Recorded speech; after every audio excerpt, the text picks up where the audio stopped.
আপনি অনেক জায়গায় হয়তো শুনেছেন যে ২১ দিন যদি আপনি কোনো কাজে সময় দেন, ২১ দিন যদি আপনি কোনো হ্যাবিট ফলো করেন, তাহলে এটা আপনি করবেন না। এটা আপনার সাবকন্সিয়াস মাইন্ড আপনাকে দিয়ে করাবে। কিন্তু ২১ দিনই কেন? কেন কোনো কাজকে ২১ দিনই করতে হয়? কেন কোনো হ্যাবিটকে ২১ দিন পর্যন্তই ফলো করতে হয়? এই কথাটা আপনাকে কেউ বলবে না। তবে এই ভিডিও যদি আপনি পুরোটা দেখে নেন, তাহলে ২১ দিন পর্যন্ত পরিশ্রম করতে আপনাকে কেউ আটকাতে পারবে না। আর যদি এমনটা না হয়, তাহলে কমেন্ট বক্স আপনার জন্য পড়ে আছে। যত ইচ্ছা গালি দিয়ে যাবেন, কিন্তু কমেন্ট না করে যাবেন না। ভিডিও শুরু করার আগে একটা ডিসক্লেমার দিতে চাই যে যদি আপনার ভিতরে ২১ দিন পর্যন্ত কষ্ট সহ্য করার ক্ষমতা থাকে, তবেই বাকি ভিডিওটা দেখবেন। না হলে ব্যাক বাটন দেখতেই পাচ্ছেন, সেখানে ক্লিক করুন এবং যান অন্য কোথাও গিয়ে সময় নষ্ট করুন। তো এখন আসা যাক মেইন টপিকে, যে ২১ দিনই কেন ইম্পর্টেন্ট হয়। ১৯৬০ সালে ডক্টর ম্যাক্সওয়েল মাল্টস, যে একজন সার্জিয়ান ছিল, তিনি দেখেন যে তার রোগীদের নতুন ফিজিক্যাল চেঞ্জের সাথে অ্যাডজাস্ট করতে ২১ দিনের মতো সময় লাগে। তিনি তার লেখা বই সাইবারনেটিক্সে লিখেছেন যে যে কোনো নতুন অভ্যাস গড়ে তুলতে অথবা পুরোপুরিভাবে ছাড়তে কমপক্ষে ২১ দিন লাগে। According to recent studies, university college of লন্ডনের ইনফরমেশন অনুযায়ী যে কোনো হ্যাবিট সম্পূর্ণভাবে অটোমেট হতে ৬৬ দিন সময় লাগে, কিন্তু প্রথমের ২১ দিন সবথেকে ক্রুশিয়াল হয়। এই টাইম পিরিয়ডের মধ্যে আপনার মস্তিষ্ক নতুন অভ্যাসের জন্য নিউরাল পাথওয়ে তৈরি করে, যেটা পুরনো প্যাটার্নকে সম্পূর্ণভাবে শেষ করে ফেলে। কিন্তু তবুও ২১ দিনই কেন? কারণ এই টাইম পিরিয়ড আমাদের কাছে বেশি বড় মনে হয় না, যেন আমরা ঠিকভাবে ফলো করতে পারি। আর এই টাইম পিরিয়ড আমাদের রেজাল্ট পাওয়ার জন্য যথেষ্ট। এটা এমন সময় যখন আপনি ডিসিপ্লিনের উপর ওয়ার্ক করছেন। আপনার হ্যাবিট এত তাড়াতাড়ি তো অটোমেট হয় না, কিন্তু আপনি যদি ২১ দিন পর্যন্ত কনসিস্টেন্টলি কোনো কিছু করেন, তাহলে আপনার কনফিডেন্স এবং বিলিফ সিস্টেম অনেক স্ট্রং হয়ে যায়। তো এখন প্রশ্ন আসে যে এই ২১ দিনে আমাদেরকে কী করতে হবে? তো এমন ৫টা জিনিস বলছি, যেটা যদি আপনি ফলো করে নেন, তাহলে আপনার পরিবর্তন আপনি নিজেই দেখতে পাবেন। আর এটা মনে করবেন না যে আমি আপনাদেরকে ৫টা এমন হ্যাবিট বলছি, যেমন এক্সারসাইজ, মেডিটেশন, এসব তো আপনাকে করতেই হবে, কিন্তু আমি আপনাকে বলবো এর পিছনে কী কারণ লুকিয়ে আছে। অ্যান্ড বিলিভ মি, যদি আপনি ২১ দিন পর্যন্ত এগুলো করে নেন, তাহলে ২২ নম্বর দিনে আপনি নিজেই বিশ্বাস করবেন না যে আপনি এতটা বদলে গেছেন।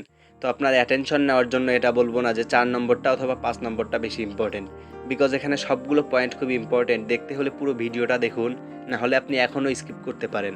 Point number ১, fight with small habits. এই স্ট্র্যাটেজিতে এতটা ক্ষমতা আছে যে আপনি কোনো অভ্যাসকে কোনো শক্তি ছাড়াই, কোনো উইল পাওয়ার ছাড়াই বদলাতে পারেন।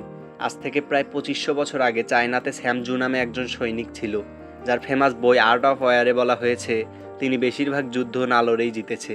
কারণ তিনি দুর্বল সৈনিকদের সাথে লড়ে তার এম্পায়ার এতটাই স্ট্রং করে নিয়েছিল যে অনেক শক্তিশালী সৈনিকদের সাথে লড়তেও তার মুশকিল মনে হয় না।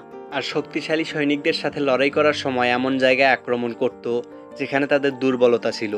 শক্তিশালী সৈনিকদের সাথে লড়াই করা অনেক ডিফিকাল্ট, কিন্তু দুর্বল সৈনিকদের সাথে লড়াই করতে করতে তিনি নিজেকে এতটাই স্ট্রং বানিয়েছেন যাতে তিনি শক্তিশালী সৈনিকদের সাথেও লড়াই করতে পারেন। ঠিক একইভাবে বড় অভ্যাসের সাথে লড়াই করা ডিফিকাল্ট, তাই আমি বলেছি ফাইট উইথ স্মল হ্যাবিট, যেটা অনেক সহজ। কারণ আপনি যখন স্ট্রং হয়ে যান, তখন বড় অভ্যাস পরিবর্তন করতে এতটা ডিফিকাল্টি মনে হয় না। ধরুন আপনি এমন জায়গায় রিডিং করছেন যেখানে বিছানা আপনার কাছে, আপনি এমন জায়গায় পড়াশোনা করছেন যেখানে মোবাইল আপনার কাছে। তো আপনি যদি নিজের কাজ এমন জায়গায় করেন যেখানে আপনাকে ইজিলি ডিস্টার্ব করা যায়, তাহলে আপনার জন্য সেখানে স্ট্রং সিচুয়েশনই তৈরি হবে। তাই আপনাকে স্ট্রং সিচুয়েশনের সাথে লড়াই করার দরকার নেই। আপনাকে প্রথমেই বড় অভ্যাস পরিবর্তন করার দরকার নেই। শুরুতে ছোট ছোট অভ্যাস পরিবর্তন করে নিজের ভিতরের উইল পাওয়ার বাড়ান, তাহলে সেটা আপনাকে বড় অভ্যাস পরিবর্তন করতেও হেল্প করবে। আপনি যদি এই পয়েন্ট ভালোভাবে বুঝে থাকেন, তাহলে পরবর্তী পয়েন্টে আগানো যাক। কিন্তু যদি না বুঝে থাকেন, তাহলে কমেন্ট বক্স আপনার জন্য খালি পড়ে আছে। যে কোনো হেল্প প্রয়োজন হলে সেখানে জানান, আমি অবশ্যই রিপ্লাই দেব। তো এখন এই কথাটা বোঝা গেছে যে ২১ দিন পরিশ্রম করতে হবে, কিন্তু কোথায় পরিশ্রম করতে হবে সেটা যদি না বুঝে থাকেন, তাহলে আপনিও সেই লক্ষ্যহীন নৌকার যাত্রী হয়ে যাবেন, যেখানে আপনি নৌকায় চড়ে তো আছেন, কিন্তু কোথায় যাচ্ছেন সেটাই আপনি জানেন না। তাই পয়েন্ট নাম্বার ২, সেট 21 ডেজ গোল। আপনার যে কোনো লক্ষ্য থাকতে পারে, তো সবার আগে আপনি নিজের গোল সেট করুন যে ২১ দিন পর আপনি কি অ্যাচিভ করতে চান। আমি এই কথার গ্যারান্টি দিচ্ছি যে আপনি যদি ২১ দিন পর্যন্ত এই সেলফ ইমপ্রুভমেন্ট জার্নি ফলো করে নেন, তাহলে আপনি নিজের গোল পর্যন্ত পৌঁছার জন্য সম্পূর্ণভাবে রেডি হয়ে যাবেন। Point number ৩, cut your connection and go in isolation. এখন আপনি যদি ক্রিয়েটর হন অথবা এমন ফিল্ডে আছেন যেখানে আপনাকে অনেক ভাবতে হয়, তাহলে এই পয়েন্টটা মনোযোগ দিয়ে বোঝার চেষ্টা করবেন। দেখুন, আপনি যদি সত্যি জীবনে বড় কিছু অর্জন করতে চান, তাহলে এই দুনিয়া থেকে নিজের কানেকশন কাট করতে হবে। আপনাকে সেই সমস্ত ফালতু লোকদের থেকে কানেকশন কাট করতে হবে যারা শুধু আপনার সময় নষ্ট করে। এখন আমি এটা বলবো না যে হোয়াটসঅ্যাপে গিয়ে লিখে দিন আনঅ্যাভেলেবেল, ইনস্টাগ্রাম, ফেসবুক, নেটফ্লিক্স এসব ডিলিট করে দিন। না, আপনাকে এরকম কিছুই করতে হবে না, কারণ আপনি আবার সেই স্ট্রং হ্যাবিটের সাথেই ফাইট করবেন। আর আমি আপনাকে প্রথমেই বলেছি যে প্রথমে আমাদেরকে নিজের ছোট ছোট হ্যাবিটের উপর ওয়ার্ক করতে হবে।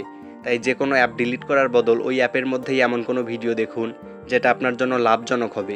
ফর এক্সাম্পল, আপনি পড়াশোনায় থাকলে মোটিভেশনাল মুভিজ দেখুন, এমন কোনো ইমোশনাল ভিডিও দেখুন যাতে নিজেরই সেই অ্যাপ ক্লোজ করে পরিশ্রম করতে মন চায়। যখন আপনি এই ছোট হ্যাবিটস পরিবর্তন করে নেবেন, তখন আপনি বড় হ্যাবিটের সাথেও লড়াই করতে পারবেন। তবে সব কিছুই আপনাকে একা করতে হবে। যদি আপনি এসব বন্ধুদের সাথে করেন তাহলে আপনি পাক্কা আপনার লিমিটেশন ক্রস করবেন। নাও পয়েন্ট নাম্বার 4 ইজ গ্র্যাটিটিউড, মানে থ্যাঙ্কফুল থাকুন, সৃষ্টিকর্তাকে ধন্যবাদ দিন। উপরওয়ালা আপনাকে সব কিছুই দিয়েছেন যেটা আপনার প্রয়োজন।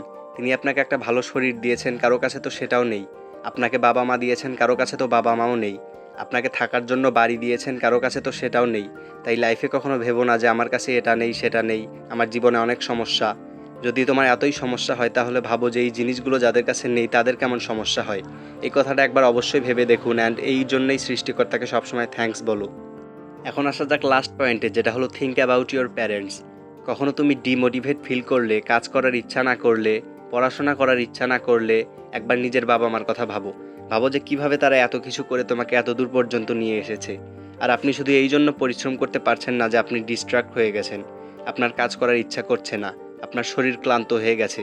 তাদের কি শরীর ক্লান্ত হয় না? তাদের কি স্ট্রেস ফিল হয় না? তাদের কি কোনো ইচ্ছা নেই? এই সব কথা ভাবতে আপনার মধ্যে সেই লেভেলের মোটিভেশন আসবে যেটা আপনাকে কোনো মোটিভেশনাল স্পিকার দিতে পারবে না। তো এই ছিল সেই 5টা পয়েন্ট যেগুলো আপনাকে 21 দিন পর্যন্ত ফলো করতে হবে, আর তারপর রেজাল্ট আপনি দেখতে শুরু করবেন। আর এর সাথে আপনাকে exercise, early wake up and learning new skills এইসবের উপরে ওয়ার্ক করতে হবে। আর তবেই তুমি জীবনে কিছু করে দেখাতে পারবে। এখন আমি জানি যে 90% লোকই অলরেডি আমার এই ভিডিওটা ছেড়ে চলে গেছে, কিন্তু তবুও যারা এখন পর্যন্ত এই ভিডিওটা দেখছেন, আমি আপনাদের এই কথাটা বলতে চাই যে আপনার লাইফ ততক্ষণ পর্যন্ত চেঞ্জ হবে না যতক্ষণ পর্যন্ত না আপনার নিজের ভিতর থেকে আওয়াজ আসে। ভিডিওটা ভালো লেগে থাকলে একটা লাইক, কমেন্ট ও শেয়ার করবেন, এবং এরকম আরও ভিডিও পেতে চ্যানেলটা সাবস্ক্রাইব করতে ভুলবেন না। ধন্যবাদ।